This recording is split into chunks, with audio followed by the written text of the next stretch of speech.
Ganyan ang ilaw. Andres, I love you. Nakikita mo ba si Andres? Ayun ang ilaw. Nariyan si Andres. Opo, nakaupo doon. Ikaw na ang nakaupo doon. magdesisyon kung susunod ka sa ilaw na inyong... Huwag po kayo sasama. Huwag po kayo sasama.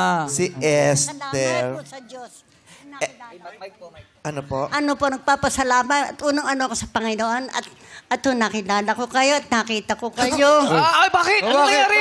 Ay, ano nangyari? Bakit? Hindi dyan. Jesus kayo. Naku, si Andres ata Si Andres! to. Ayan na ata si Andres. Andres!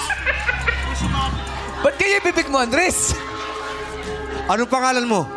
Anong pangalan mo? Ang pangalan mo? Andrea.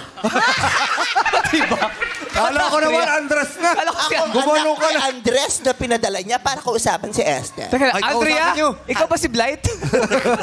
Brilliantes. Kausapin niyo si Andrea. Oh, ano nangyari? Ano nangyari? Uy, nag-iba. Oh. Sino ka? Sino ka? Ako si Andres. Uy! Soking Si Andres. pag-iis.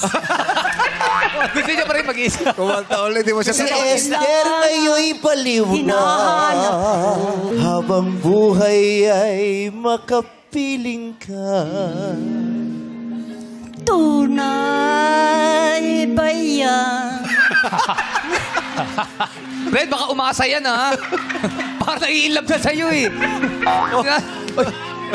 Esther, aking mahal. Andres, walang iba. At talagang ang naging Andres na ako. Ganito ba ang shorts ng asawa mo? Mahaba. Mahaba.